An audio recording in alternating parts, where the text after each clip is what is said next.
معزز حاضرین اور محترم خواتین،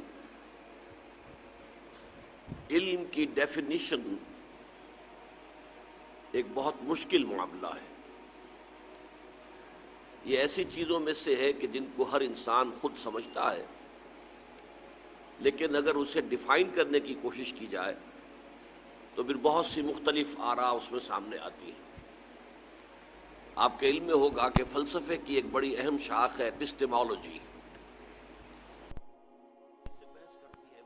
نیچر آف نالج، لیکن میں اس وقت اس طرح کے فلسفیانہ مباحث میں نہیں جانا چاہتا۔ سب سے پہلی بات یہ کہ اسلام میں ازروع قرآن جو علم کی اہمیت ہے، اس کا اس سے اندازہ ہوتا ہے کہ جو پہلی وحی نبی اکرم صلی اللہ علیہ وسلم پر نازل ہوئی، اس میں 2 مرتبہ حکم ہے اقرأ،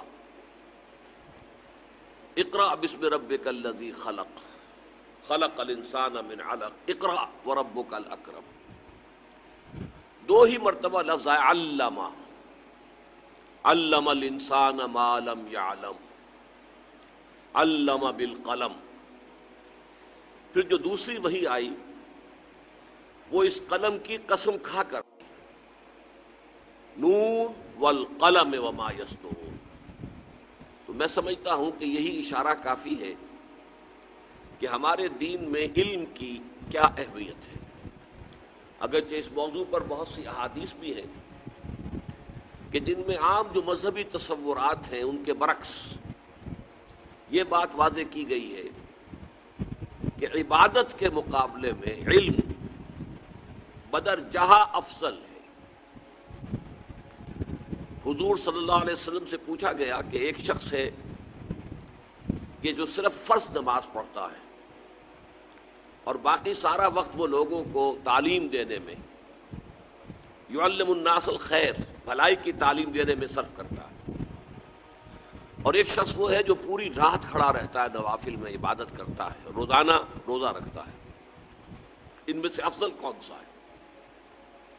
حضور نے فرمایا کہ وہ جو عالم ہے کہ جو صرف فرض نماز پڑھتا ہے، کوئی نوافل ادا نہیں کرتا، لیکن باقی سارا وقت لوگوں کو خیر کی تعلیم دینے میں صرف کرتا ہے، اس کی فضیلت اس عابد پر جو رات بھر نماز پڑھتا ہے اور ہمیشہ روزہ رکھتا ہے اتنی ہی ہے جتنی کہ میری فضیلت ہے تم میں سے کسی ادنا آدمی پر۔ کفضیلتی علی ادناکم، یعنی صحابہ میں سے، ظاہر بات ہے صحابہ میں بھی درجات ہیں، حضرت ابوبکر صدیق کا درجہ، حضرت عمر فاروق کا درجہ، تو ان میں جو ادنا سب سے کم درجے کا جو صحابی ہے اس پر جو فضیلت حضور کو ہے صلی اللہ علیہ وسلم، اب اس کا کیا آپ تصور کریں گے، کیا ریشو پروپورشن قائم ہوگی؟ حضور نے یہ تمثیل اختیار کی۔ تو میں صرف اسی پر اکتفا کر رہا ہوں، اس لیے کہ میرا اصل میں جو آج کا موضوع ہے وہ ہے علم کی اقسام۔ یہ بہت بنیادی مسئلہ ہے اس وقت، اور انسان اس میں زبردست ٹھوکریں کھا رہے ہیں، اور بڑی محرومی کا انسان کے لیے بندوبست ہو گیا ہے علم کی محدودیت کی وجہ سے، اور دجالیت کہ جو سب سے بڑا فتنہ ہے تاریخ انسانی کا، اس کے اصل سبب یہی ہے کہ علم کی ان اقسام کو نہیں سمجھا گیا، اور صرف ایک قسم کے اوپر پوری توجہ انسانوں نے مرکوز کر دی ہے، اور دوسری جو شاخ ہے علم کی اس سے آنکھیں بند کر لی۔ میں نے یہ علم کی 2 قسمیں اسے ایک خاکے کے ذریعے سے واضح کیا ہے، وہ آپ کے سامنے تقسیم کر دیا جائے گا۔ عنوان قرار دیا ہے العلم علمان، علم الابدان و علم الادیان۔ یہ غالباً علامہ ابن خلدون کا مقولہ ہے۔ علم 2 طرح کا ہے، علم 2 علم ہیں، العلم علمان، 2 قسم کے ہیں۔ ایک علم الابدان، بدن کہتے ہیں فزیکل باڈی کو، knowledge of the physical world, physical material, physical bodies, اور علم الادیان، اور دوسرا علم جو ہے وہ دینوں کا علم ہے، مذاہب کا علم ہے۔ تو جیسا کہ میں نے عرض کیا کہ یہ غالباً مقولہ ہے علامہ ابن خلدون کا، اس لیے میں نے ابن خلدون لکھ کر آگے سوالیہ نشان لگا دیا ہے۔ میرے نزدیک اس کی جو دو قسمیں ہیں ان کو میں نے کور کیا ہے 3 اصطلاحات کے حوالے سے۔ ایک قسم ہے علم بالحواس جمع علم بالعقل، یہ دونوں مل کر ایک قسم بنتے ہیں۔ اور دوسری قسم ہے علم بالقلب یا علم بالروح، اس لیے کہ قلب جو ہے وہ روح انسانی کا مسکن ہے۔ یہ اصطلاحات جو میں نے اخذ کی ہیں اس کا بھی حوالہ دے دیا ہے۔ ابقات، شاہ اسماعیل شہید رحمۃ اللہ علیہ کی یہ بڑی بارکۃ الارا تصنیف ہے، اور اس میں جو پہلا ابقہ ہے وہ چیپٹرز کی بجائے ابقات انہوں نے عنوان رکھا ہے اپنے چیپٹرز کا۔ تو الابقۃ الاولی جو ہے وہ یہ ہے کہ انہوں نے علم کے 3 دائرے معین کیے: علم بالحواس، علم بالعقل، علم بالقلب۔ علم بالحواس کیا ہے؟ میری آنکھ نے ہے، اس نے کچھ دیکھا ہے، اسے علم حاصل ہوا ہے، معلومات حاصل ہوئی۔ میرا کان ہے، اس نے کچھ سنا ہے، اسے کچھ معلومات حاصل ہوئی۔ یہ علم بالحواس ہے۔ یہ گویا کہ سب سے پہلا دائرہ ہے انسانی علم کا۔ اس کے بعد یہ ہے کہ یہ جو معلومات، یہ سماعت اور بصارت سے جو معلومات یہ فیڈ ہو جاتی ہیں، یہ کمپیوٹر ہے برین کا جو یہاں دماغ کے اندر لگا ہوا ہے، کھوپڑی کے اندر۔ آج یہ اس لفظ کے حوالے سے بات بہت آسانی سے سمجھ میں آ جاتی۔ کمپیوٹر، ظاہر بات ہے کمپیوٹر بہت بڑی شے ہے، لیکن وہ از خود کچھ نہیں کرتا، اس میں تو فیڈ کیا جاتا ہے۔ جو چیزیں آپ فیڈ کریں گے انہیں وہ پروسیس کرے گا۔ وہ ضرب تقسیم جو آپ کو کرنے میں ہو سکتا ہے 2 گھنٹے لگ جائے، وہ چشم زدن میں کر دے گا، بس یہ تو کر دے گا، لیکن اس کا اپنا کوئی معاملہ نہیں۔ وہ تو آپ فیڈ کریں گے، ڈیٹا فیڈ کریں گے، اسے وہ پروسیس کرے گا۔ تو بعد ہی یہ کمپیوٹر ہے کہ جو ہماری اس کھوپڑی کے اندر ہے۔ آنکھ نے جو دیکھا وہ ریلے ہو گیا اس کو، کان نے جو سنا وہ ریلے ہو گیا اس کو، پھر اس نے اپنی پرانی میموری سے پھر اس کو چیک اپ کیا، پہلے بھی کبھی یہ ایکسپیرینس مجھے ہوا ہے یا نہیں، اس سے کوئی نتیجہ نکالا۔ یہ کمپیوٹر ہے، یہ عقل ہے۔ تو یہ عقل جو ہے، یہ شاہ اسماعیل شہید نے اس کو دوسرا لیول قرار دیا علم کا، علم بالعقل۔ تیسرا انہوں نے کہا علم بالقلب۔ اس آنکھ، اس کان یا دوسرے حواس خمسہ جتنے بھی ہیں، ان سے آزادانہ طور پر اور اس عقل سے ماورا، اس عقل سے ماورا، اس کمپیوٹر سے بالکل جدا، انڈیپینڈنٹلی انسان کو کچھ علم اپنے دل سے ذریعے سے حاصل ہوتا ہے۔ اور دل کو میں نے یہاں پر اس کے بریکٹ میں روح رکھ کر، اس سے مراد کیا ہے کہ در حقیقت یہ ہے علم بالروح، روح کے ذریعے سے علم کا حاصل ہونا۔ یہ تو اصطلاحات جو ہیں یہ شاہ اسماعیل شہید کی ہیں، جو پوتے ہیں شاہ ولی اللہ دہلوی رحمۃ اللہ علیہ کے، بہت بڑے عالم بھی اور مجاہد بھی، اور شہید ہوئے بالا کوٹ میں، آپ کے علم میں ہے۔ لیکن یہ کہ یہاں میں آگے بڑھنے سے پہلے آپ کو یہ بتا دوں کہ میرے نزدیک انسان کی شخصیت جو ہے یہ ایک کمپوزٹ شخصیت ہے، مرکب شخصیت ہے۔ اس میں ایک حیوانی وجود ہے، ایک روحانی وجود ہے۔ دو وجود آپس میں جڑ گئے ہیں، کیسے جڑ گئے یہ ہم نہیں جانتے۔ حیوانی وجود میں بھی 2 چیزیں جڑی ہوئی ہیں، جسم اور جان۔ حیوان میں بھی جسم بھی ہے، جان بھی ہے، گدھے میں، گھوڑے میں، کتے میں، بلی میں، سب کچھ ہے، لیکن یہ جسم اور جان کیسے جڑے ہوئے وہ ہم نہیں جانتے۔ اتصال بے تکیف بے قیاس کیسے جڑے ہوئے یہ ہم نہیں جانتے، آج بھی نہیں جانتے۔ سارے جسم کی چیر پھاڑ کر لی ہم نے، ساری فزیولوجی پڑھ لی، یہ بڑے بڑے والیومز فزیولوجی پر، پتہ نہیں چلتا زندگی کہاں ہوتی ہے، زندگی انسان کے کس عضو سے متعلق ہے، کہاں اس کا بسیرا ہے، کہاں وہ ڈیرا ڈالتی ہے۔ تو یہ کچھ بڑی بات، لیکن معلوم تو سب کو ہے کہ یہ جسم ہے اور یہ جان ہے۔ جان نکلتی ہے تو مردہ پڑا ہے، اس کی کوئی حیثیت نہیں۔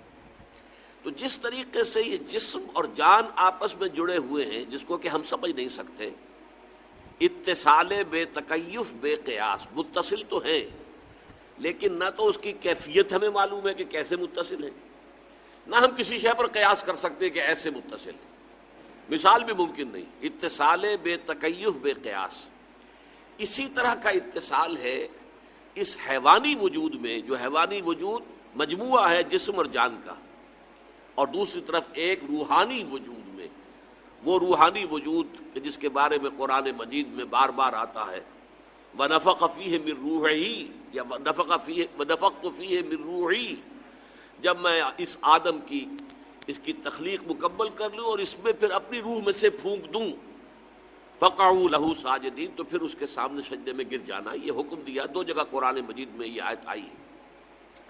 اور ان ارواح کے بارے میں ہمیں معلوم ہے کہ ان کی تخلیق بہت پہلے ہوئی ہے۔ ہمارے جو جسمانی تخلیق ہے، اب میں عمر کے 70ویں برس میں ہوں، تو 69 برس تو میں نے ظاہر بات ہے اس دنیا میں گزارے ہیں۔ اس سے پہلے 9 مہینے میں نے اپنی والدہ کے پیٹ میں بسر کیے ہیں، اس وجود نہیں تھا، لیکن میری روح وہ تو ہمیشہ سے ہے۔ ہمیشہ سے مراد یہ نہیں کہ معاذ اللہ اللہ تعالیٰ جو ہمیشہ سے اس شان کے ساتھ، لیکن یہ کہ اس کو پیدا کر دیا گیا تھا بہت پہلے۔ اللہ تعالیٰ نے تخلیق کا جو آغاز کیا ہے تو سب سے پہلے ارواح انسانی اور ملائکہ، وہ بھی ارواح ہے، روح ہے، روح الامین، روح القدس، حضرت جبرائیل کو کیا کہتے ہیں، وہ بھی روح ہے۔ ہماری ارواح اور ملائکہ یہ پیدا کر دیے گئے تھے، اور پھر ہماری ارواح سے اللہ نے عہد لیا تھا، الستو بربکم قالوا بلی، کیا میں تمہارا رب اور مالک نہیں ہوں؟ اور سب نے ہم نے کہا تھا کہ کیوں نہیں، یقیناً آپ ہی ہمارے رب ہیں اور مالک ہیں۔ وہ ارواح جو ہے وہ اس وقت پیدا کی گئی۔ پھر جب آدم کے جسد کی تخلیق ہو گئی تو روح آدم اس میں پھونک دی گئی۔ پھر آدم کی نسل کے اندر جب پیدائش شروع ہوئی تو یہ حدیث ہے متفق علیہ حضرت عبداللہ ابن مسعود سے کہ رحم مادر میں 4 مہینے تک تو وہ جو جنین ہے، امبریو، وہ زندہ تو ہوتا ہے، حیوان تو ہوتا ہے، انسان نہیں ہوتا۔ 40 دن نطفہ، 40 دن علقہ، 40 دن مضغہ، پھر ثم یرسل الملک، پھر فرشتہ بھیجا جاتا ہے، فینفخ فیہ الروح، جو اس میں روح پھونک دیتا ہے۔ وہ جو عالم ارواح میں اس کی روح تھی، فرشتہ اس کو لے کر آتا ہے اور اس جنین کے اندر پھونک دیتا ہے، تو اب وہ انسان بن گیا۔ پہلے حیوان انسان تو تھا 4 ماہ تک، وہ جنین، وہ امبریو، لیکن ابھی انسان نہیں تھا، انسان بنا ہے 4 مہینے کے بعد جبکہ اس میں روح پھونک دی گئی۔ یہ 2 وجود جو ہیں جس طریقے سے آپس میں ملے ہوئے ہیں، اس وقت صرف یہ بات بتانی ہے کہ جیسے ہمارے جسمانی وجود کی ایک آنکھ ہے جو دیکھتی ہے، ایک کان ہے جو سنتا ہے، ایک یہ دماغ ہے جو سوچتا ہے، پروسیس کرتا ہے، سینس ڈیٹا جو اسے ملتا ہے اسے پروسیس کر کے نتیجے نکالتا ہے، نتیجوں کو پھر کہیں سٹور کرتا ہے، پھر نیا مشاہدہ کرتا ہے، نئی معلومات حاصل ہوتی ہیں، وہ پچھلی جو میموری ہے اس کے ساتھ ٹیلی کرتا ہے، کوئی نیا نتیجہ سامنے آیا پھر اسے سٹور کرتا ہے۔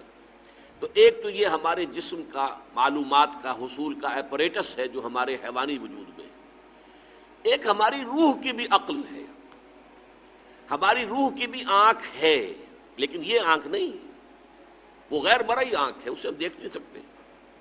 اس کے بھی کان ہیں لیکن یہ کان نہیں ہے، وہ غیر مرئی کان ہے، وہ روح کے کان، روح کے کان، روح کی آنکھ، روح کی عقل، اور ان سب کو قرآن مجید متعلق قرار دیتا ہے قلب سے۔ سورہ حج میں فرمایا فَتَكُونَ لَهُمْ قُلُوبٌ يَعْقِلُونَ بِهَا، ان کے قلب ہوتے جس سے کہ یہ عقل حاصل کرتے، اس سے تعقل کرتے، اس سے بات کو سمجھتے۔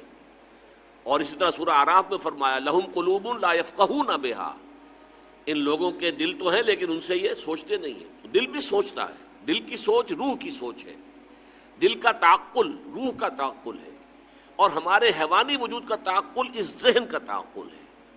یہ 2 سورسز آف نالج ہیں which are absolutely independent of each other، ان کا آپس میں کوئی تعلق نہیں۔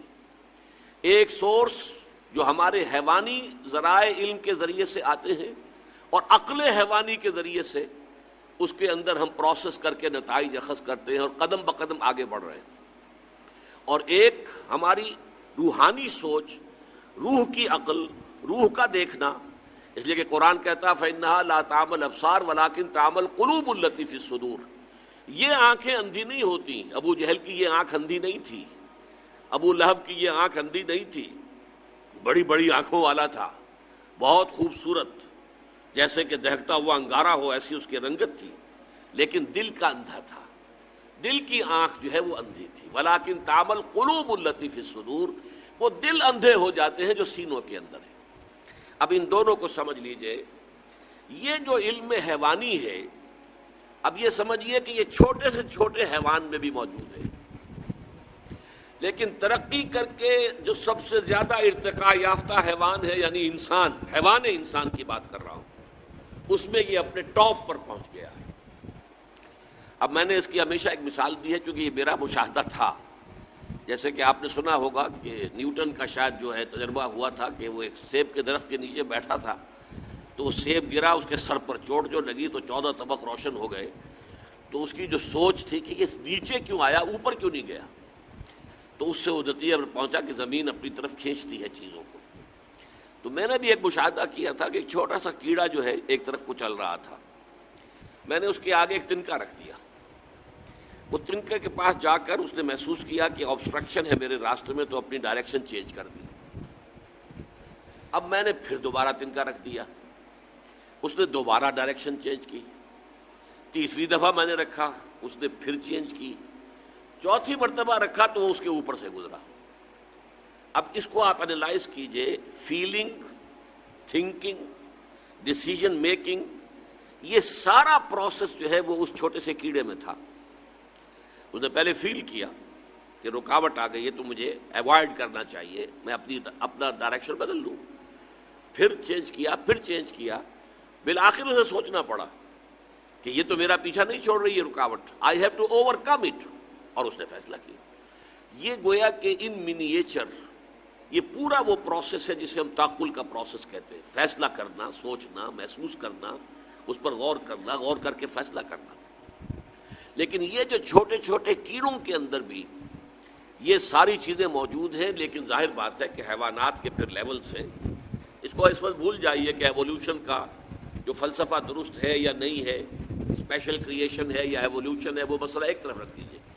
یہ تو معلوم ہے نا کہ لیولز ہیں، ایک لوور اینیملز ہیں، ہائر اینیملز ہیں، ہائر اینیملز ہیں، ہائر اینیملز ہیں، اور تمام اینیملز میں سب سے ٹاپ پر ہومو سیپینز ہے، یہ انسان ہے، اس میں تو کوئی اختلاف کی گنجائش نہیں ہو سکتی۔ اس اعتبار سے انسان میں آ کر یہ جو علم بالحواس اور علم بالعقل ہے، یہ اپنے پورے عروج کو پہنچ گیا۔ اب یہاں میں نے نیچے ایک اس کے لیے لفظ استعمال کیا، ایکوائرڈ نالج۔ یہ علم جو ہے یہ انسان خود ایکوائر کرتا ہے۔ دیکھا، کھول آنکھ، زمین دیکھ، فلک دیکھ، فضا دیکھ، مشرق سے ابھرتے ہوئے سورج کو ذرا دیکھ، دیکھو، ponder over it, infer from it, اس سے نتیجہ نکالو اور پھر سٹور کر لو اپنے پاس۔ یہ قدم بقدم، قدم بقدم نوع انسانی جو ہے یہ علم حاصل کرتی چلی آئی ہے۔ مثلاً اتفاق سے سوچئے، کبھی ہمارے جو کوئی 100ویں پیڑھی میں یا 1000ویں پیڑھی میں کوئی ہوں گے جد امجد ہمارے بزرگ، آگ اس سے پہلے انہیں معلوم نہیں تھی کہ آگ کس شے کو کہتے ہیں۔ This is the first source of energy جو انسان کو معلوم ہوئی، وہ کیا؟ آگ۔ آگ میں حرارت ہے، قوت ہے۔ کیسے معلوم ہوئی؟ کہیں وہ کھڑا ہوا تھا اور اوپر سے کوئی چٹان گری، نیچے بھی پتھر ہی تھا، ان دونوں کے ٹکرانے سے شعلہ نکلا، یہ دیکھ لیا اس نے، آبزرو کیا۔ اب اس نے ایکسپیریمنٹ کیا، پھر اس نے خود ٹکرایا، شعلہ نکلتا ہے اور اس سے کوئی چیز جلتی ہے۔ گویا کہ اس طریقے سے آگ انوینٹ ہو گئی، آگ کی ایجاد ہو گئی، اس کے بعد آگ سے بھاپ کی ایجاد ہو گئی، پھر بھاپ کے انجن بن گئے، چلتے اسی طریقے سے رفتہ رفتہ رفتہ رفتہ، step by step, step by step, یہ جو انسانی علم ہے، ایکوائرڈ نالج جو ہے، حیوانی علم ہے، یہ بڑھتا چلا آیا ہے تاں کہ یہ تقریباً 100 سال جو گزرے ہیں، 150 سال کہہ لیجیے، اس میں تو ایکسپلوژن ہوا ہے، اس علم کا دھماکہ ہوا، اتنا پھیلا ہے، اتنا پھیلا ہے، اتنا پھیلا ہے، انسان کا یہ علم اس درجے کو پہنچ چکا ہے کہ نیچے، اور اسی کی بنیاد پر پھر ٹیکنالوجی اس انتہا کو پہنچ چکی ہے کہ میں نے اقبال کے ایک شعر کا حوالہ دیا ہے نیچے، عروج آدم خاکی سے انجم سہمے جاتے ہیں کہ یہ ٹوٹا ہوا تارا مہ کامل نہ بن جائے۔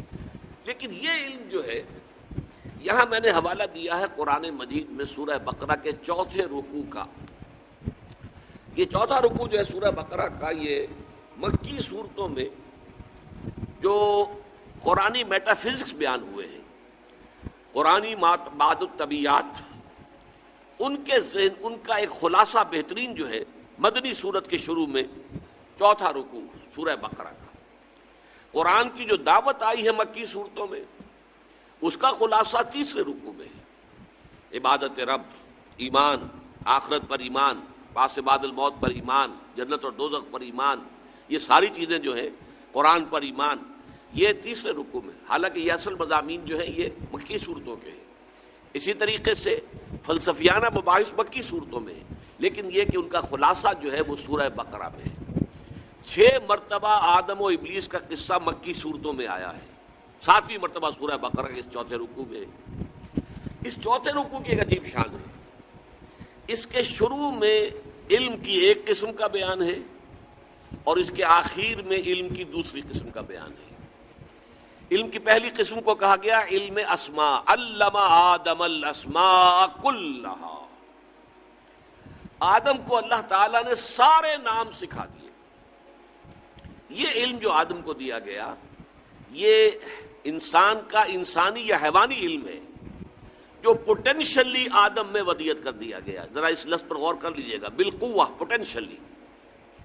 جیسے کہ میں مثال دوں آپ کو کہ آم کی گٹھلی میں پورا آم کا درخت موجود ہے، کہاں سے آیا وہ درخت؟ آم کی گٹھلی میں سے برآمد ہوا ہے نا۔ پوٹینشلی آم کی گٹھلی میں آم کا پورا درخت موجود ہے، لیکن اس کو آم کا درخت بننے میں وقت لگے گا۔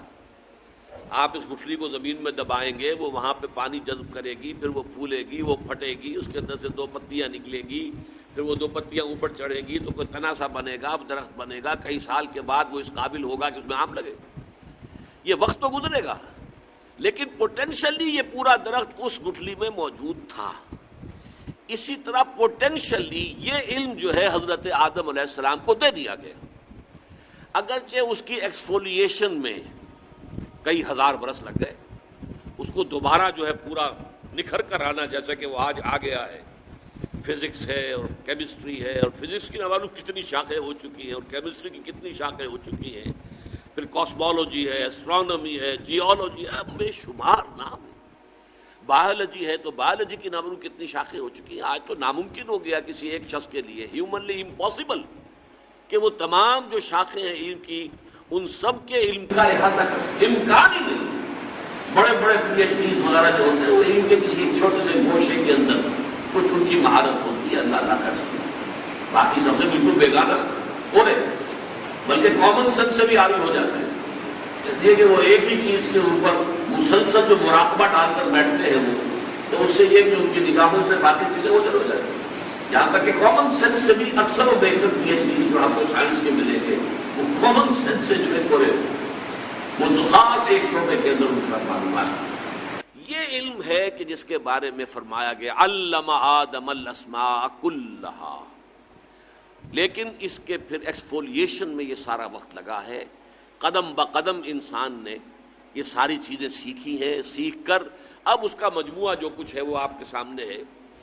یہ علم جو ہے، اچھا دوسرا بھی دیکھ لیجئے، علم بالقلب یا علم بالروح کو میں نے عنوان دیا علم وحی، اور اس کے لیے انگریزی کا لفظ ہے ریویلڈ نالج۔ ان دونوں میں فرق کیا ہے؟ دیکھیے، ایک ایکوائرڈ نالج، اس میں انسان ایک ایکٹیو رول پلے کرتا ہے، خود بڑھتا ہے، خود آگے معلومات حاصل کرتا ہے، خود نتائج نکالتا ہے، پھر ان نتائج کو ایکسپیریمنٹیشن کے ذریعے سے ویریفائی کرتا ہے کہ ہاں یہ بات ٹھیک ہے۔ پہلے اس نتیجے پر پہنچا کہ پانی میں ہائیڈروجن اور آکسیجن 2 گیسز ہیں، اچھا اب ان دونوں کو جوڑ کر پانی بنا سکتے؟ جب ہم وہاں بنا سکتے تو اب بات بالکل ٹھیک ہو گئی کہ پانی در حقیقت 2 گیسز سے مل کر بنا ہے، اس لیے کہ ہم نے پانی کو پھاڑا تو 2 گیسیں نکل آئیں، اور دونوں گیسوں کو جوڑا تو پانی بن گئے۔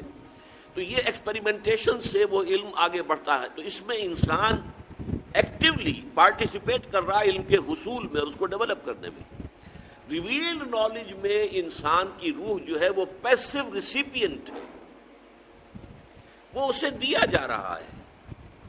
اسی لیے سورہ بقرہ کے 4 رکوع کے جو آخر میں فرمایا، جب حضرت آدم حضرت حوا کو حکم ہو گیا کہ بس اب تمہاری جو آزمائشی قیام تھا جنت میں وہ ختم ہوا، تم پر یہ بات واضح ہو گئی کہ یہ ابلیس لعین تمہارا دشمن ہے، تمہیں دھوکہ دے گا، ورغلائے گا، اب جاؤ زمین کا چارج لو. لیکن اب اس کے بارے میں جو چارٹر دیا گیا، فَإِمَّا يَأْتِيَنَّكُم مِّنِّي هُدًى فَمَن تَبِعَ هُدَايَ فَلَا خَوْفٌ عَلَيْهِمْ وَلَا هُمْ يَحْزَنُونَ. جب بھی تمہاری طرف تمہارے پاس میری جانب سے کوئی ہدایت آئے تو جو کوئی اس ہدایت کی پیروی کرے گا اس کے لیے نہ خوف ہے نہ حزن ہے. وَالَّذِينَ كَفَرُوا وَكَذَّبُوا بِآيَاتِنَا أُولَٰئِكَ أَصْحَابُ النَّارِ هُمْ فِيهَا خَالِدُونَ. جو ہماری آیات کو جھٹلائیں گے، تکذیب کریں گے، انکار کریں گے، وہ جہنمی ہوں گے، ہمیشہ اس میں رہیں گے. یہ چارٹر ہے ہمیشہ کے لیے. لیکن یہ آتا ہے علم اوپر سے.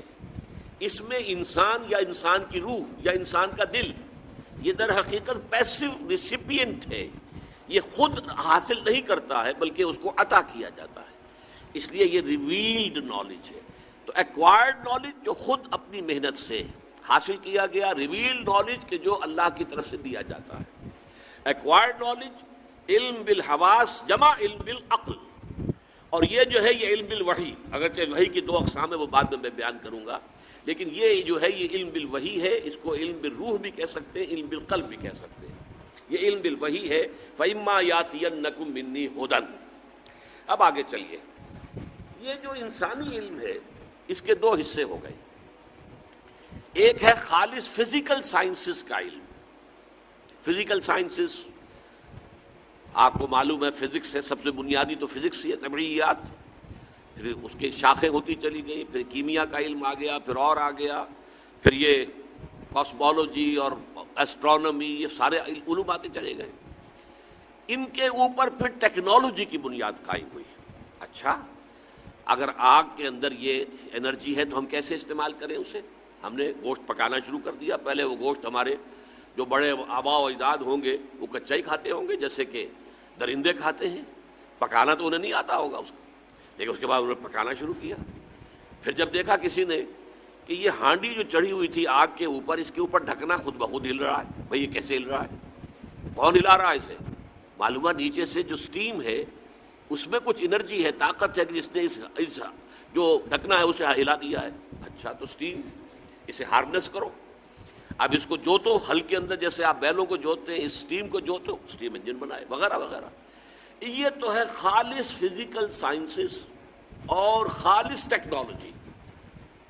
یہ آج کل سائنس جب ہم کہتے ہیں تو اسی سے مراد یہی ہوتی ہے، سائنس اینڈ ٹیکنالوجی. اور یہ چیز جیسا کہ میں عرض کر چکا ہوں بڑھتے بڑھتے بڑھتے بڑھتے بڑھتے بڑھتے اب وہاں پہنچ گئی ہے کہ دجالیت، وہ میں بعد میں بیان کروں گا، دجالیت کا معاملہ بہت قریب آ گیا. اور وہ اسی لیے آیا ہے کہ یہ سائنس اور ٹیکنالوجی اس انتہا کو پہنچ گئی. عروج آدم خاکی سے انجم سہمے جاتے ہیں کہ یہ ٹوٹا ہوا تارا مہ کامل نہ بن جائے. لیکن اس کے علاوہ جو ہے انسان کی عقل نے کچھ اور چھلانگیں بھی لگائیں. وہ کیا چھلانگیں تھیں؟ ہم نے اپنی عقل سے جو کچھ علم حاصل کیا ہے اس سے نتائج نکال کر ذرا سمجھنے کی کوشش کریں کہ کائنات ہے کیا، ہم کون ہیں، کہاں سے آئے، زندگی کی حقیقت کیا ہے. یہ کائنات ہمیشہ سے ہے، ہمیشہ رہے گی، یا کسی گیون ٹائم پر اس کی پیدائش ہوئی اور اس کی تخلیق ہوئی اور صرف ایک گیون پیریڈ آف ٹائم کے لیے. What's the reality? یہ جس کو ہم کہیں گے فلسافیکل میٹافزیکل تھاٹ، عقل نے کوشش کی چھلانگیں لگا کر. اس لیے کہ ظاہر بات ہے کہ اگرچہ یہ علم جو دوسرا تھا سائنس اور ٹیکنالوجی کا، یہ تو قدم بقدم چل رہا تھا، اور ایک زمانہ وہ تھا چند سو سال پہلے کہ بہت تھوڑا سا ذخیرہ اس علم کا انسان کے پاس تھا. لیکن ہر انسان کو یہاں زندگی بسر کرنے کے لیے کچھ رائے بنانی ضروری ہے. مثلاً یہ اس کائنات کا کوئی خالق ہے یا نہیں ہے؟ اگر ہے تو میرا طرز عمل کچھ اور ہوگا، اگر نہیں ہے تو کچھ اور ہوگا. اچھا، مجھے مرنے کے بعد دوبارہ جینا ہے یا نہیں ہے؟ کوئی حساب کتاب ہے یا نہیں ہے؟ اگر میں سمجھوں کہ ہاں جینا ہے مرنے کے بعد اور حساب کتاب بھی ہے، جزا و سزا بھی ہے، تو میرا طرز عمل کچھ اور ہوگا. اور اگر نہیں ہے تو بابر بیش کوش کے عالم دوبارہ نیست. عیش کرو، کھاؤ پیو، ایٹ ڈرنک اینڈ بی میری. ڈونٹ کیئر حلال سے ہے کہ حرام سے ہے کہ صحیح ہے کہ غلط ہے، جس بھی تمہاری عیش کر سکتے ہو کرو. تو انسان کو اس دنیا میں اپنا ایٹیچیوڈ اور کانڈکٹ معین کرنے کے لیے لازماً کچھ میٹا فزیکل کانسیپٹس قائم کرنے لازم تھے، اور یہ ابتدا سے تھے. جبکہ ابھی وہ علم جو ہے ہمارا سائنٹیفک نالج وہ تو بہت ہی پریمیٹو سٹیج میں تھا. یہی وجہ ہے کہ ابتدا ہی سے لوگوں نے سوچنا شروع کیا ان میٹا فزیکل ایشوز پر. کچھ نے کہا ہے پیدا کرنے والا، کس نے کہا نہیں کچھ نہیں، خود بخود ہے، مادہ ہی مادہ ہے، بس ہمیشہ سے مادہ ہی ہے، مادہ ہی کا ظہور ہے. کسی نے کہا نہیں نہیں خدا خدا خدا خدا خدا ہی کا ظہور ہے یہ کائنات بھی. کسی نے کہا کہ خدا بھی قدیم ہے، مادہ بھی قدیم ہے، ایک روح نام کی ایک شے اور بھی ہے وہ بھی قدیم ہے. تین قدما، ایک یہ کہ مادہ اور خدا دو قدیم ہے، ایک یہ کہ نہیں مادہ بھی قدیم، خدا بھی قدیم، روح بھی قدیم، وغیرہ وغیرہ. یہ مختلف فلاسفیز ہیں. ان کا سب سے زیادہ جامع اگر دیکھنا ہو تو وہ انڈین فلاسفی ہے. بہت قدیم ترین فلاسفیز میں سے انڈین فلاسفی ہے. یہ سارے اسکول مل جائیں گے.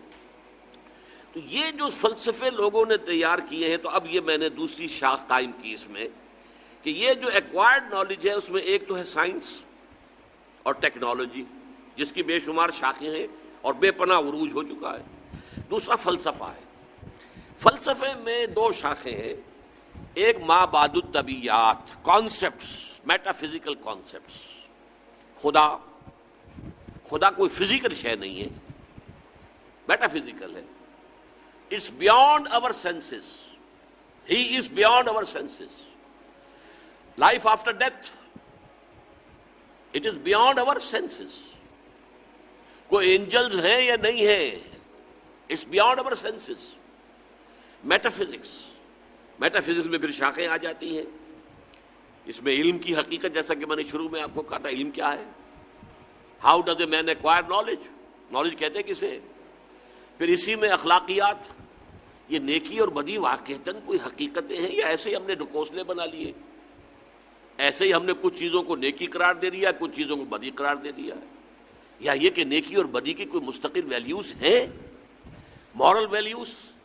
Are they permanent, are they real, یا یہی ہے nothing is good or bad, only thinking makes it so. یہ آپ کو ایک محاورہ آج کے دور کا، nothing is good or bad, نہ کوئی شے اچھی ہے نہ کوئی بری ہے، یہ تو ہمارے سوچ نے اس کو بنا دیا. دو مردوں کی شادی میں کیا برائی ہے، ایک مرد شوہر ہو، ایک مرد جو ہے بیوی ہو. اب تو باقاعدہ چرچ میں بھی شروع ہو چکی ہے، دو مردوں کی شادی کا معاملہ چرچ میں شروع ہو گیا. چرچ میں باقاعدہ سولمنائز کی گئی. کیا حرج ہے اس میں، اس کو خام خواہ لوگ برا سمجھتے ہیں. تو یہ ساری چیزیں جو ہیں یہ ہے میٹا فزکس، ما بعد الطبیعیات. اس کے ساتھ ہی یہ کہ انسان نے یہ بھی سوچا کہ ہمیں یہاں زندگی گزارنے میں کوئی نظم، کوئی انتظام، کوئی قواعد، کوئی قوانین، کوئی دستور کوئی بنانا پڑے گا نا. ایک گھر کا نظام کیسے چلے گا، کوئی اس کی ہیڈ ہوگا یا نہیں ہوگا، ایک ہوں گے یا دو ہوں گے. And who would be the head of the family. یہیں سے مسئلہ شروع ہو گیا. اس کو آپ عمرانیات کہیں گے، سوشولوجی، کہ پورا ایک معاشرہ ہے، معاشرے میں خاندان ہے، خاندانوں میں کس کی کیا حیثیت ہے. پھر خاندان مل کر قبیلہ بنتے ہیں. قبیلے کا کوئی شیخ ہے، اس کا حکم ماننا چاہیے. قبیلے کی کچھ رسومات ہیں، کچھ ریتیں ہیں، کچھ رسمیں ہیں، کچھ ان کی یوں سمجھیے کہ ہمیشہ سے آنے والی روایات چلی آ رہی ہیں، ان کی پابندی کرنی پڑے گی. You belong to such and such tribe, تو you have to accept these things, کیونکہ تمہارے قبیلے کی روایت یہ ہے. پھر یہ قبیلے مل کر شہروں میں آ کر آباد ہوئے. اب وہ آپس میں قبیلے کیسے کریں گے انٹریکٹ، ان کے درمیان معاملات کیسے طے ہوں گے. تو سٹی اسٹیٹس کا کانسیپٹ وجود میں آیا. پھر اس سے آگے بڑھ کر بڑی بڑی امپائرز بن گئی، Roman empire, Persian empire, Chinese umpire.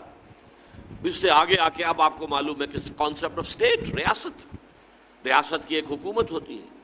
پھر عوام ہوتے ہیں. عوام کے اور حکومت کے کیا تعلقات ہوں گے، عوام کے حقوق کیا ہیں، حکومت کے حقوق کے اور اختیارات کیا ہونے چاہیے، معاشی نظام کیا ہونا چاہیے، کیا لین دین جائز ہوگا، کیا لین دین حرام ہوگا، کس کو ہم ویلڈ قرار دیں گے، کون سا انویلڈ قرار پائے گا، شادی ہوگی تو کس طور سے ہوگی، اس کے قواعد کیا ہوں گے، قوانین کیا ہوں گے، اولاد کس کی شمار ہوگی، ماں کی یا باپ کی، وغیرہ وغیرہ. یہ سارا ہے عمرانیات، سوشولوجی۔ اب اس میں آپ پولیٹیکل سائنس کو بھی لے لیجئے، اکنامکس کو لے لیجئے، اس میں یہ سارے کے سارے اب آ جائیں گے۔ یہ ہے سوشولوجی۔ یہ سب انسان عقل سے کام لے رہا ہے ابھی، اس نے غور و فکر کیا ہے۔ تو ایکوائرڈ نالج کی دو شاخیں ہو گئی۔ ایک شاخ ہے pure physical sciences on which is based the technology. اس وقت دنیا میں عروج پر شاید وہی ہے۔ دوسرا ہے میٹا فزکس۔ آخر میٹا فزیکل جو بھی پرابلمز ہیں ان کا بھی کوئی نہ کوئی حل تو ہونا چاہیے۔ اس سے پھر معین ہوگا انسان کا کیا ایٹیچیوڈ ہو، کیا اس کا رویہ ہو، ہاؤ ہی شوڈ بیہیو، اس کے سارا۔ اور پھر عمرانیات، ہمیں اپنے معاشرے کو آرگنائز کرنا ہے، اپنی ریاست کو آرگنائز کرنا ہے، اپنی قومی زندگی کو آرگنائز کرنا ہے، اپنے سماج کو آرگنائز کرنا ہے۔ اس کے اصول کیا ہوں گے، قواعد کیا ہوں گے، قوانین کیا ہوں گے۔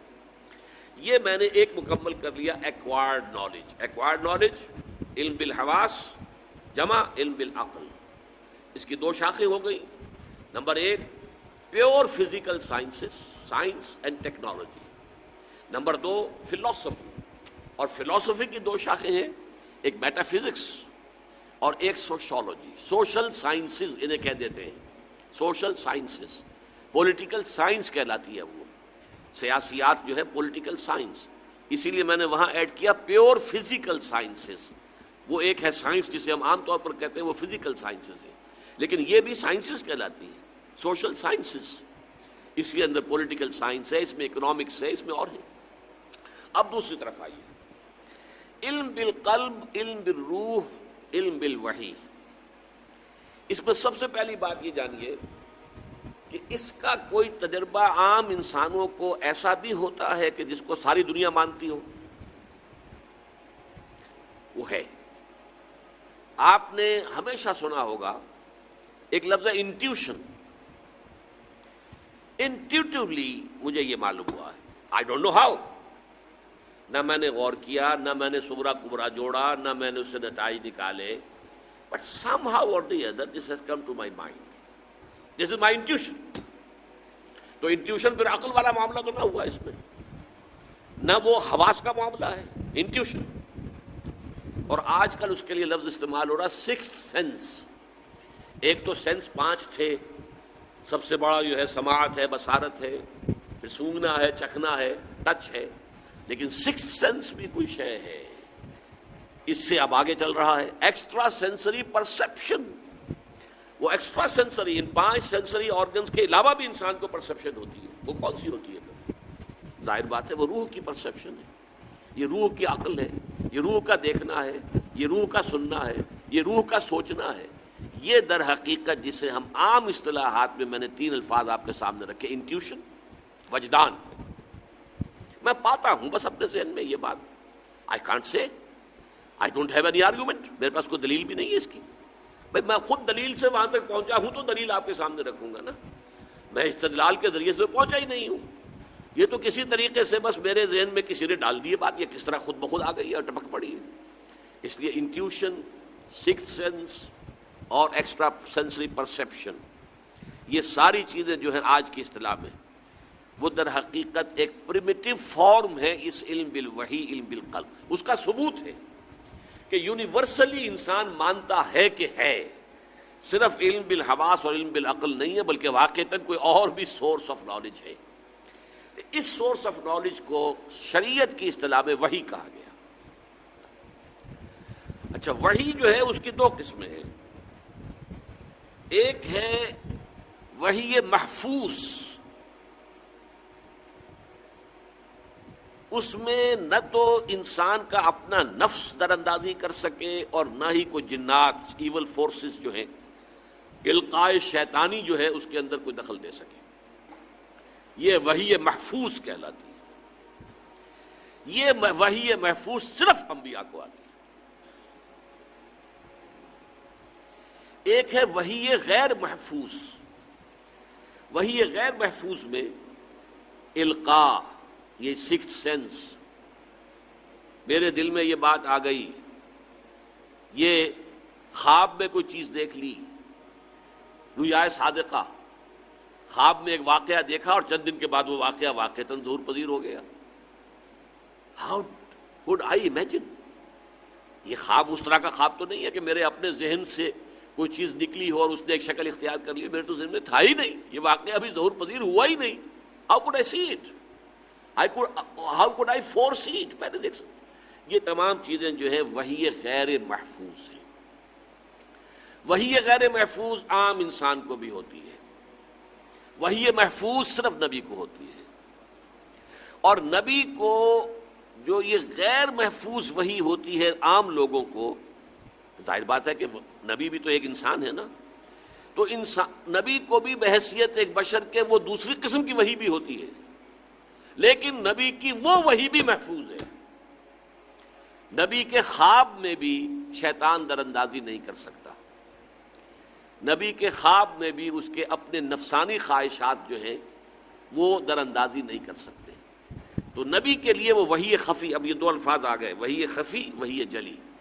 یہ محفوظ وحی جو ہے یہ وحی نبوت ہے، اور وحی نبوت کے دو حصے ہیں، وحی جلی اور وحی خفی. وحی جلی تو باقاعدہ وربل ریولیشن جو ہوئی ہے وہ الفاظ اللہ کے ہیں. وحی خفی کیا ہوتی ہے کہ ایک دل میں خیال ڈال دیا گیا، اس کو انٹرپریٹ خود نبی کرتا ہے، وہ خیال آتا ہے دل میں، الفاظ اللہ کے نہیں ہوتے، الفاظ نبی کے ہوتے ہیں.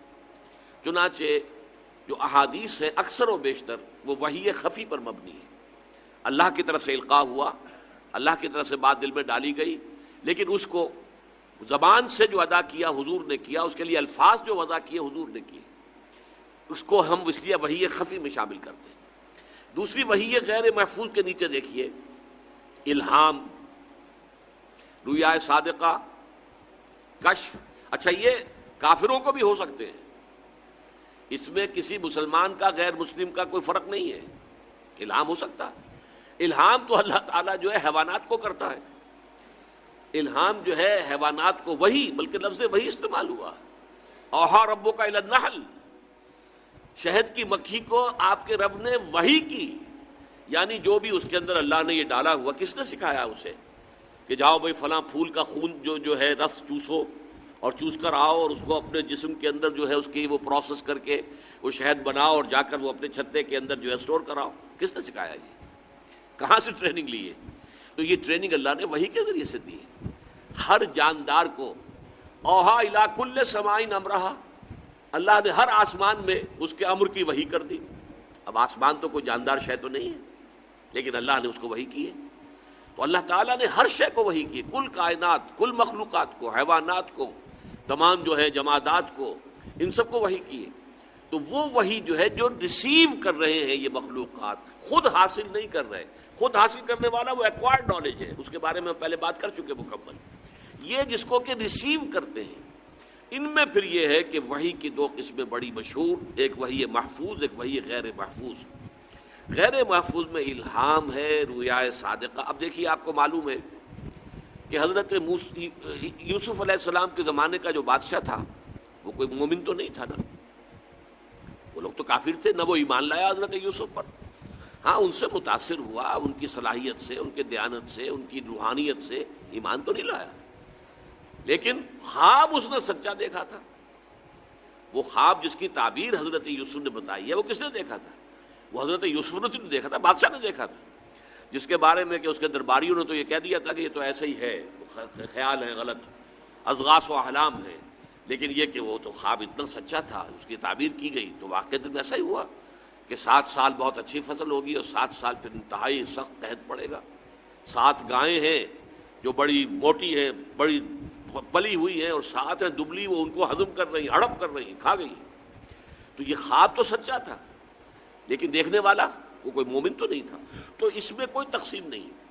یہ خواب، سچا خواب، کشف، یہ جو آپ کو یہ سنیاسی وغیرہ ہیں، یہ بھی تو کچھ چیزیں انہیں کشف ہو جاتی ہیں، بتا دیتے ہیں، حالات بتا دیتے ہیں.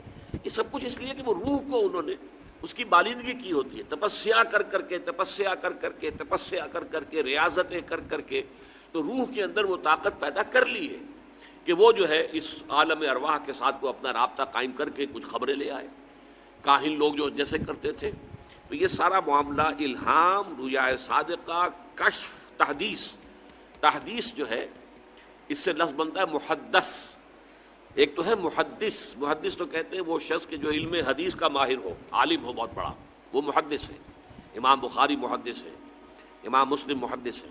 ایک محدث جس سے اللہ کلام کرتا ہے، چنانچہ حضور نے فرمایا صلی اللہ علیہ وسلم کہ ہر نبی کی امت میں کچھ محدث ہوتے تھے، ہر نبی کی امت میں، وہ نبی نہیں ہوتے تھے لیکن یہ کہ ان سے اللہ کلام کرتا تھا، اور میری امت کا محدث عمر ہے رضی اللہ تعالی عنہ، حضرت عمر سے اللہ تعالیٰ کلام کرتا ہے۔ تو یہ میں نے مختلف جو ہے وہ بنا دیے، الہام، رؤیا صادقہ، کشف، تحدیث، یہ حجت نہیں ہے۔ ان میں سے کوئی چیز چونکہ غیر محفوظ ہے، میرے دل میں کوئی بات آئی ہے، ہو سکتا ہے شیطان نے ڈالی ہو، مجھے کیا پتا کہ واقعتاً اللہ کی طرف سے ہے یا شیطان کی طرف سے ہے، آئی کانٹ ڈیسائیڈ۔ لہذا دلیل نہیں بنے گی میرے لیے جب تک کہ میں قرآن اور حدیث کی جو بھی معیار ہے اس کے اوپر پرکھ نہ لوں۔ اگر اس کے مطابق ہے تو ٹھیک ہے، نہیں ہے تو میں رد کر دوں گا کہ یہ شیطان کی کوئی شاید القاء شیطانی ہے۔ تو ان میں سے کوئی چیز حجت نہیں بنے گی، لیکن یہی چیزیں جب نبی کو ملتی ہے تو یہ محفوظ ہوتی ہیں، ان میں نہ القاء شیطانی ہو سکتا ہے اور نہ القاء نفس ہو سکتا ہے، لہذا وہ وحی کے درجے میں ہے۔ تو وحی جلی اور وحی خفی مل کر اب اس کی تقسیم دیکھیے۔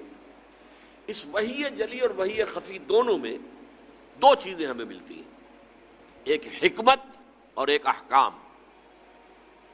یہ کرو یہ نہ کرو، یہ حکم ہے، امر اور نہیں، اوامر اور نواہی۔ اور ایک ہے حکمت، اس میں بھی فلسفہ ہے۔ وَلَقَدْ آتَيْنَا لُقْمَانَ الْحِكْمَةَ أَنِ اشْكُرْ لِلَّهِ وَمَنْ يَشْكُرْ فَإِنَّمَا يَشْكُرُ لِنَفْسِهِ وَمَنْ كَفَرَ فَإِنَّ اللَّهَ غَنِيٌّ حَمِيدٌ وَإِذْ قَالَ لُقْمَانُ لِابْنِهِ وَهُوَ يَعِظُهُ يَا بُنَيَّ لَا تُشْرِكْ بِاللَّهِ إِنَّ الشِّرْكَ لَظُلْمٌ عَظِيمٌ۔ یہ حکمت ہے، اور حضرت لقمان نبی نہیں تھے، اللہ نے یہ حکمت ان کو عطا کر دی۔ تو حکمت جو ہے، اور یہ اس کائنات کے اندر تخلیق خداوندی کے جو بنیادی اصول ہیں، یا ایک حکمت احکام بھی ہوتی ہے۔ حکم جو دیا ہے اس کی حکمت کیا ہے؟ نماز پڑھنا بغیر حکمت کے نہیں ہے، روزہ رکھنے کی حکمت ہے، زکوٰۃ کی حکمت ہے، حج کی حکمتیں ہیں۔ تو حکمت احکام، اور ایک ہے اصولی حکمت، بنیادی حکمت، ایک ہے احکام۔ احکام کی پھر دو قسمیں ہیں، ایک ہے شرعی یا فقہی اور ایک ہے اخلاقی۔ ایک یہ سچ بولو، یہ کوئی شریعت کا حکم نہیں ہے، یہ تو اخلاقی حکم ہے بھائی، انسانی اخلاقیات میں شامل ہے۔ جھوٹ مت بولو، وعدہ خلافی نہ کرو، والدین کی خدمت کرو، یہ سب کیا ہے؟ یہ اخلاقیات ہیں۔ شریعت میں یہ ہے کہ یہ حرام ہے، شراب حرام ہے، یہ مت پیو، یہ سور حرام ہے، اس کو مت کھاؤ، یہ چیز مردار حرام ہے، یہ خون حرام ہے، وغیرہ وغیرہ۔ تو یہ ہے کہ جن سے اب یہ احکام اور حکمت پر، حکمت کو پھر میں نے دو حصوں میں تقسیم کیا ہے، کلی یا اصولی اور تفصیلی حکمت۔ اور شرعی یا فقہی احکام بھی دو طرح کے، اجتماعی اور انفرادی۔ اب یہ جو تقسیم ہے، ان دونوں علوم کے درمیان میں نے کچھ یہ ڈاٹڈ لائن کے ذریعے سے تعلقات قائم کیے ہیں۔ دیکھیے، سائنس کا تو کوئی تعلق دین کے ساتھ نہیں بنتا، یہ علیحدہ ایک انسانی علم ہے، انڈیپینڈنٹ ہے، اور اس کے اندر تو انسان کی ان السمع والبصر والفؤاد، سماعت، بصارت اور عقل، یہ تین چیزیں ہیں کہ جو اس کے اندر کار فرما ہے۔ البتہ فلسفے کا تعلق دین کے ساتھ بنتا ہے۔ فلسفے میں جو مابعد الطبیعیات کے موضوعات ہیں وہی کلی یا اصولی حکمت کے موضوعات ہیں۔ بیسک فلسفی آف ریلیجن جو ہے وہ وہی ہے کہ جو فلسفے میں آ کر میٹا فزکس بن جاتی ہے، اس کے سبجیکٹس جو ہیں، اس کے موضوع جو ہیں وہ بالکل جو ہے وہ کامن ہے، مشترک ہے۔ اسی طریقے سے جو تفصیلی حکمت ہے اور جو اجتماعی احکام ہے، ان دونوں کو جوڑیے تو یہ عمرانیات کے ساتھ جڑ جائے گا۔ قرآن نے سود کو حرام کیا، جوئے کو حرام کیا، فلاں شے کو حرام کیا، فلاں بے حرام ہے، فلاں بے جائز، ان سب کا تعلق کس سے بنے گا؟ اکنامکس کے ساتھ۔ شادی کے یہ احکام ہے، یہ قوانین ہے، طلاق کے یہ احکام ہے، یہ قوانین ہے، بیوی کے یہ حقوق ہے، مرد کے یہ، شوہر کے یہ، اس سے کیا تعلق بنے گا؟ آپ کے سماجی نظام کے ساتھ۔ حکومت کیسے بنے گی؟ امرہم شورا بینہم، اطیعوا اللہ و اطیعوا الرسول و اولی الامر منکم، ان سے بنیادوں سے آپ کا پولیٹیکل سسٹم بنے گا۔ یہ ساری چیزیں پولیٹیکل سائنس سے متعلق ہیں۔ تو گویا کہ وحی جلی اور وحی خفی سے ہمیں جو دو چیزیں ملی، حکمت و احکام، تو حکمت میں سے کلی یا اصولی حکمت جو ہے اس کا موضوع وہی ہے جو مابعد الطبیعات کا ہے۔ ان دونوں کو جوڑنے کی کوشش سے جو علم وجود میں آیا ہے اس کا نام علم کلام ہے۔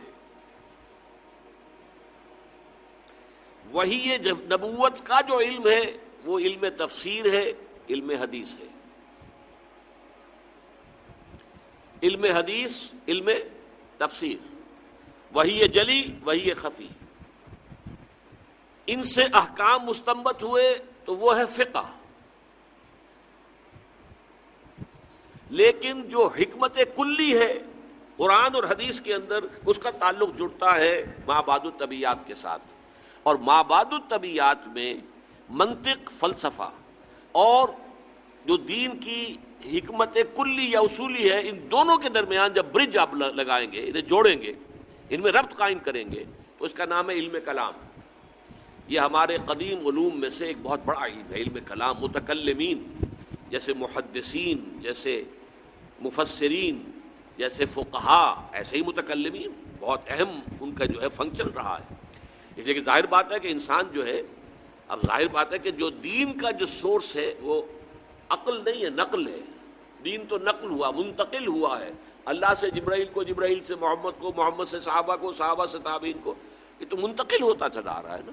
قرآن اور حدیث منتقل ہوتے چلے آ رہے ہیں۔ تو دین کی اصل بنیاد تو ہے نقل، عقل نہیں ہے۔ لیکن انسان عاقل ہے جس کے لیے کہ یہ دین آیا ہے، اس کے اندر عقل ہے، وہ عقل سے اس کو سمجھنے کی کوشش کرتا ہے۔ تو جب عقل سے سمجھنے کی کوشش کرے گا دین کے نقل کو، تو جو علم وجود میں آئے گا اس کا نام علم کلام ہے، اسکالسٹسزم۔ یہ ہمارے علوم کا ایک بہت بڑا شعبہ ہے کہ عقل اور نقل کے درمیان ایک ربط اور تعلق قائم کرنے کی کوشش کی جائے۔ البتہ جو احکام ہیں شرعی اور فقہی، اس میں جیسا کہ میں نے عرض کیا اجتماعی احکام اور تفصیلی حکمت مل کر جائے گی عمرانیات کے ساتھ۔ اس موضوع پر شاہ ولی اللہ دہلوی رحمۃ اللہ علیہ کی بہت بڑی کتاب ہے حجت اللہ البالغہ، بلکہ اس موضوع پر غالباً ایک ہی کتاب ہے ہماری پوری تاریخ میں۔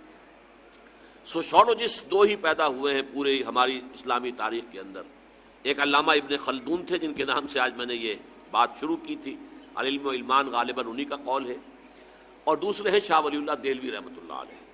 علامہ ابن خلدون اس دور کے سوشولوجسٹ ہیں جبکہ ابھی ملوکیت کا دورہ تھا اور ابھی سائنس بڑی پریمیٹو حالت میں تھی۔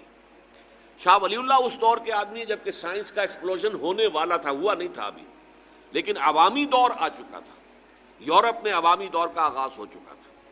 لہذا جہاں تک شاہ ولی اللہ کی کتاب کا تعلق ہے، وہ اپنے موضوع پر واحد کتاب ہے کہ انہوں نے حکمتیں بیان کی ہیں۔ نماز کی کیا حکمت ہے، پھر یہ کہ نماز کے یہ 5 اوقات جو ہیں ان میں کیا حکمتیں ہیں، وضو کی کیا حکمت ہے، وضو کے اندر اعمال کی ترتیب ہے تو اس میں کیا حکمت ہے، یہ ساری حکمتیں، روزے میں کیا حکمتیں ہیں۔ تو تمام افعال جو ہیں شرعی، ان کی حکمتوں کو انہوں نے بیان کرنے کی کوشش کی ہے۔ کہیں آپ اس سے اختلاف کریں، کہیں اتفاق کریں، لیکن واقعہ یہ کہ یہ موضوع اپنی جگہ پر بہت اہم ہے، اس لیے کہ یہ تمام احکام اللہ کے، اور مقولہ پرانا ہے کہ فعل الحکیم لا یخلو عن الحکمہ، کسی حکیم اور دانا ہستی کا کوئی بھی فعل جو ہے وہ حکمت سے خالی نہیں ہوتا۔ اب یہ ہمارا کام ہے کہ حکمت تلاش کریں، اور یہی چیز جو حضور صلی اللہ علیہ وسلم کا جو 4 گانا ایک فرائض منصبی بیان ہوئے ہیں قرآن مجید میں 4 جگہ پر، 2 جگہ سورہ بقرہ میں، ایک سورہ آل عمران میں، پھر سورہ جمعہ میں۔ سورہ جمعہ کی آیت هو الذی بعث فی الامیین رسولا منہم یتلو علیہم آیاتہ ویزکیہم ویعلمہم الکتاب والحکمہ۔ یہ حکمہ جو ہے، تعلیم حکمت، یہ تعلیم اور تربیت نبوی کا سب سے اونچا درجہ تخصص جس کو کہنا چاہیے، یہ ہر شخص کے لیے نہیں ہے، اس کے لیے بہت اعلیٰ اور اونچی صلاحیت ذہنی مطلوب ہے۔ لیکن کتاب، حکم، کتب علیکم الصیام، کتب علیکم القتال، جہاں کوئی حکم آیا ہے قرآن میں وہ کتبہ کے ساتھ آیا، ان الصلاۃ کانت علی المؤمنین کتابا موقوتا، کتاب، حتیٰ یبلغ الکتاب اجلہ، یہاں تک کہ جو قانون میں شریعت کے اندر عدت کا وقت مقرر کیا گیا ہے وہ پوری ہو جائے۔ یہ ساری چیزیں جو ہیں جہاں بھی حکم آتا ہے وہ کتاب کے لفظ سے آتا ہے، کتبہ، کتاب۔ اس حوالے سے احکام ہے کتاب، اور حکمت یہ ہے در حقیقت سب سے اونچا جو ہے وہ قرآن میں بھی ہے، حدیث میں بھی ہے۔ لیکن یہ کہ یہ سب سے اونچا ہے تعلیم و تربیت نبوی کا درجہ تخصص سمجھیے کہ تعلیم حکمت ہے یہ ہے۔ البتہ ایک نقطہ جو لکھا ہوا ہے اس کے بالکل بائیں ہاتھ پر، میں نے جو کہا تھا کہ غیر محفوظ وحی جو ہے یہ ہر انسان کو ہو سکتی ہے، علم بالوحی، علم بالقلب، یہ ہر ایک انسان کو ہو سکتا ہے۔ خاص طور پر جو انسان ذرا ریاضتیں مشقتیں کر کے اپنے نفس کو مارے، کھانا پینا یہ وہ دنیاوی لذتیں ان سب سے ترک تعلق کر کے تو روح کو کچھ تھوڑا سا ریلیف دے اور ریلیز کرے اسے، یوں سمجھیے کہ جیسے کسی شخص کے جو ہے آپ لٹکایا ہوا ہے اور اس کے پاؤں سے ایک بہت بڑا بوجھ جو ہے وہ بھی ٹانگ دیا ہے، کھینچ رہا ہے وہ نیچے، تو ہماری روح کو جو ہمارا بدن ہے اور اس کے تقاضے ہیں وہ زمین کی طرف کھینچتے ہیں، وَلَكِنَّهُ أَخْلَدَ إِلَى الْأَرْضِ، زمین کی طرف جو ہے دھنستا چلا گیا بلعام بن باعورہ، اور روح آسمان کی طرف جانا چاہتی ہے، وہ وہاں سے آئی ہے، اللہ کی طرف سے آئی ہے۔ یسألونک عن الروح قل الروح من امر ربی۔ جو لوگ روح کے پاؤں میں پڑے ہوئے ان بندھنوں کو ذرا ہلکا کر دیتے ہیں ان کی روح پھر پرواز کرتی ہے، اور جب پرواز کرتی ہے تو یہ علم بالروح جو ہے وہ اسے حاصل ہو سکتا ہے، وہ چاہے ہندو ہو، چاہے پارسی ہو، سکھ ہو، کوئی ہو۔ یہی اسی وجہ سے ان کے ہاں درویشوں کے ہاں، ان کے سادھوؤں کے، ان کے تپسیا کرنے والوں کے جو ہے وہ آپ کو اسی طریقے کے ساری کرامات آپ کو مل جائیں گی جیسی کرامات ہمارے اولیاء اللہ اور بزرگوں کی بیان ہوتی ہے، وہ مل جائیں گی۔ لیکن یہ کہ اس میں جو میں نے بات نیچے کی ہے وہ یہ ہے کہ یہ چیز جو ہے اگرچہ دین میں حجت نہیں ہے، لیکن اگر یہ کیفیت مجھے اور آپ کو کسی درجے میں حاصل نہ ہو تو پھر ایمان جو ہے وہ صرف سمعی ایمان رہ جائے گا، قلب سے اس کی تصدیق ہوگی اسی وقت جبکہ روح کے اندر کوئی زندگی موجود ہے۔ روح اگر بیدار نہیں، بڑا پیارا شعر ہے جس کا میں نے حوالہ دیا ہے نیچے، تو عرب ہو یا عجم ہو تیرا لا الہ الا لغت غریب جب تک تیرا دل نہ دے گواہی۔ عرب ہونا جو ہے کافی نہیں ہے کہ عربی جانتا ہے تو لا الہ الا اللہ کا مفہوم سمجھ گیا وہ نہیں، قرآن سمجھ لیا اس نے، عرب ہے تو قرآن اس کو آتا ہے، نہیں۔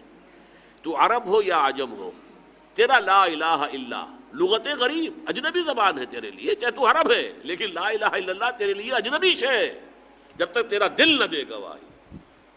تیرا لا الہ الا لغت غریب جب تک تیرا دل نہ گواہی، کب دے گا دل؟ جب یہ دل گواہی دیتا ہے تبھی وہ حقیقی ایمان کی شکل بنتی ہے۔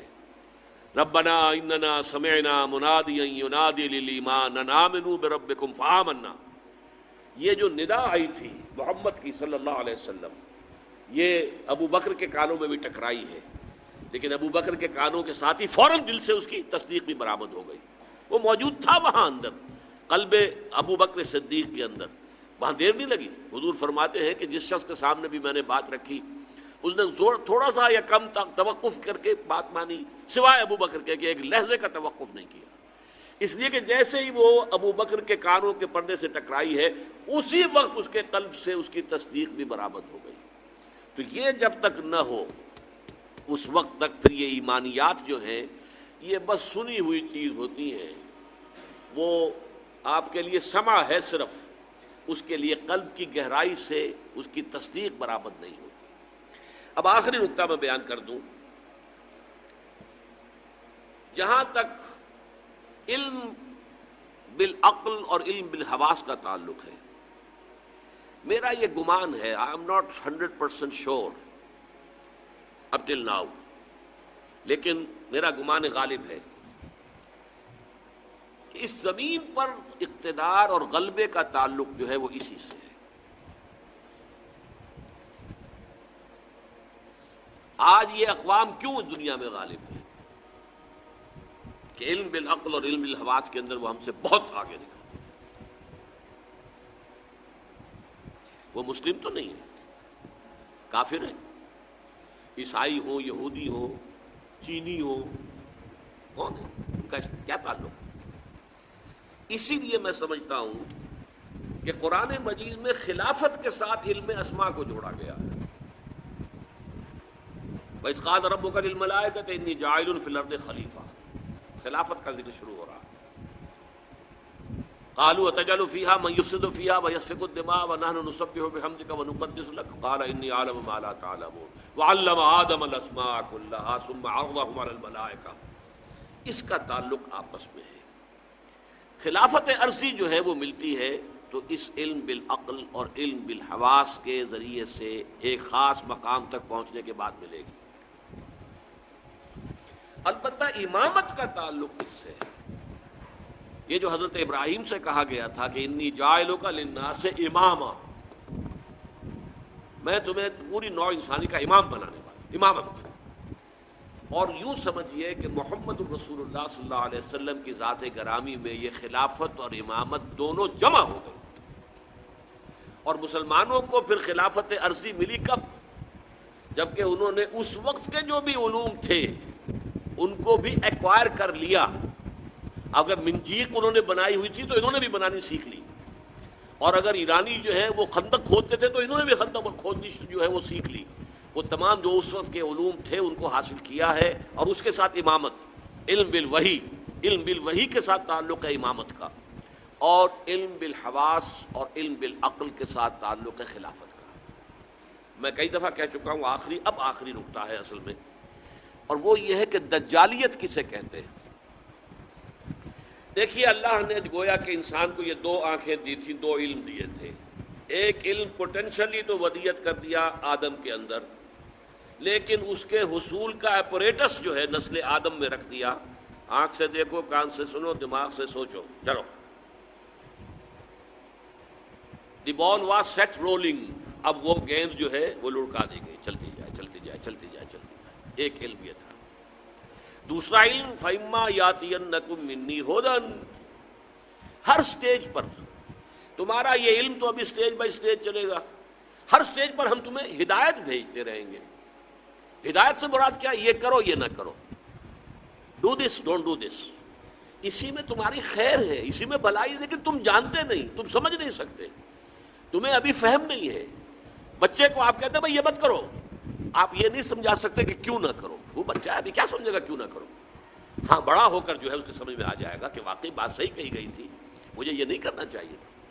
تو ابتدا میں جو احکام آئے ہیں وہ صرف احکام، حکمت ابھی نہیں دی گئی تھی، پھر رفتہ رفتہ حکمت دی گئی. تورات میں صرف احکام ہے، حکمت ہے ہی نہیں. انجیل میں صرف حکمت ہے، احکام ہے ہی نہیں. قرآن میں آ کر حکمت اور احکام جمع ہو گئے. کتاب اور والحکمہ یہ دونوں کے دونوں آ گئے. لیکن انسان نے جب ایک آنکھ کر لی بند، یہ ہوا ہے پوسٹ رینائسنس یورپ. یورپ میں جو انتہائی تاریکی چھائی ہوئی تھی، نہ سائنس کا علم پڑھنے کی اجازت تھی، نہ فلسفہ کا علم پڑھنے کی اجازت تھی. پوپ کا اقتدار، بدترین ملوکیت، دو طرح کا اقتدار، ایک بادشاہی اور ایک پوپائی، پوپ کا. اور نہ سائنس پڑھ سکتے ہو، سائنس کی کتاب بھی کسی کے گھر سے نکل آئی تو زندہ جلا دیا جائے گا.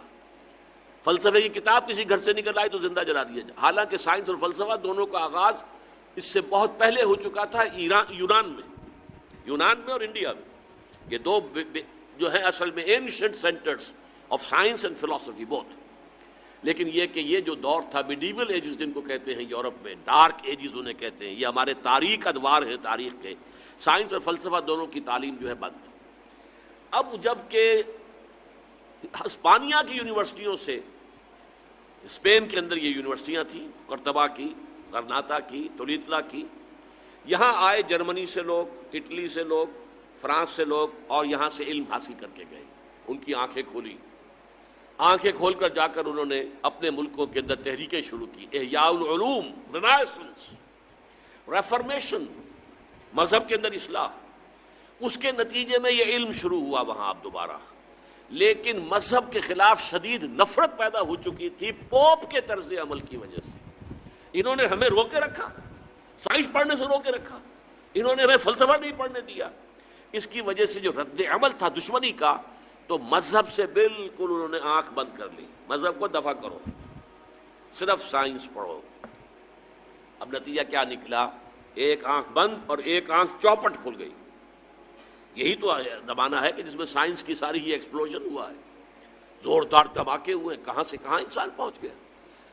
اس میں نتیجہ کیا نکلا ہے کہ وہ ایک آنکھ کی جو ہے یافت وہ تو آسمان سے باتیں کر رہی ہے اور ایک آنکھ بند ہے. یہ دجالیت ہے، اس لیے کانا دجال کہلاتا ہے. دو آنکھیں اللہ نے دی تھیں، ایک آنکھ یہ ایکوائرڈ نالج والی، ایک آنکھ ریویلڈ نالج والی. ریویلڈ نالج سے آنکھ بند اور ایکوائرڈ نالج والی آنکھ چوپٹ کھل گئی. آج ہمیں خواص اشیاء کا علم حاصل ہو چکا ہے، پراپرٹیز آف میٹر وی نو دم. آج ہمیں کاسموس کا علم بہت زیادہ حاصل ہو چکا ہے، اور یہ علم اس حد کو پہنچ گیا ہے کہ چاند کو ہم اپنے پاؤں تلے روند کے آ گئے.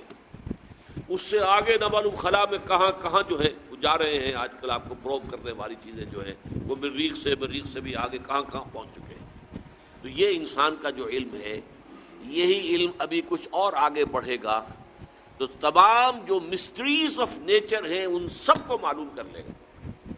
موت و حیات، مردہ کو زندہ کرے گا دجال، یہ صلاحیت اس میں آ جائے گی. زمین بنجر پڑی ہوگی، کہے گا کہ اس میں فصل ہونی چاہیے، ہو جائے گی. بارش نہیں ہو رہی، حکم دے گا اور بارش ہوگی. فاصلے ختم ہو جائے گا، اور ہو چکے ہیں virtually. This world has become a global village. یہ دجالیت ٹیکنالوجی کی وجہ سے اور فزیکل سائنسز کی ترقی کی وجہ سے یہ دجالیت جو ہے اب اس مقام تک پہنچنے میں تھوڑی سی کسر رہ گئی ہے. یہ ٹوٹا ہوا تارا مہ کامل نہ بن جائے، لیکن یہ مہ کامل اگر یہ اس وحی کی رہنمائی سے مستغنی رہے گا، اگر انہوں نے اپنی آنکھ بند رکھے گا تو یہ دجال بن جائے گا، دجال اکبر. اور یہی در حقیقت اس دور کی سب سے بڑی ٹریجڈی ہے، اس دور کا سب سے بڑا المیہ ہے. ہمارا کام کیا ہے؟ دونوں علوم کا حصول. اچھا، مذہبی لوگ اس دوسرے علم کو سمجھتے ہیں کہ یہ سیکولر دنیاوی علم ہے. نہیں، یہ بھی علم ہے. علامہ آدم الاسماء تو اللہ نے سکھایا تھا، لہٰذا اس کو ڈسکارڈ کر دینا کہ یہ ہمارا دینی علم ہے. نہیں، دین تو در حقیقت پوری دنیا کو محیط ہے. لہذا یہ جو علم ہے اس کو ہم کہتے ہیں، اس کو بڑا پیارا نام دیا ہے ڈاکٹر رفیع الدین مرحوم و مغفور نے، کہ this universe is the work of God and Quran is the word of God. کتنا فرق ہے؟ ورک، ورڈ کے اور ڈی کا فرق ہے. This universe is the work of God, اور اس کی ورکنگ کون چلا رہا ہے؟ اس کو اللہ چلا رہا ہے. یدبر الامر من السماء الى الارض، ہی از دی مدبر. لہذا this science is understanding the work of God and Quran is the word of God. ان دونوں کے اندر کوئی تضاد ممکن نہیں ہے. کسی انسان کے بھی قول و فعل میں تضاد ہو تو آپ کہتے ہیں بڑا گھٹیا آدمی ہے، کہتا کچھ اور ہے کرتا کچھ اور. کیسے ممکن ہے کہ اللہ کے قول اور اللہ کے فعل میں کوئی تضاد ہو؟ یہ ہمارے عقل کا فہم تھا کہ ہم نہیں سمجھتے تھے. ہمارا ابھی اللہ کے ورک کا علم اتنا کم تھا، ہم سمجھتے تھے آسمان شاید بس 2-4 میل کے فاصلے پر کوئی چھت ہے، جیسے چھت ہوا کرتی ہے. یہی تصور ہوگا انسان کا. آج سے 1000 سال پہلے اور کیا سمجھا ہوگا اس نے کہ ہاں یہ کہاں ہے. اس حوالے سے نوٹ کیجئے. تو یہ ہمارے فہم کی کمی تھی. ابھی ورک آف گاڈ کا علم بہت کم تھا، آج ورک آف گاڈ کا علم بہت ہو گیا ہے.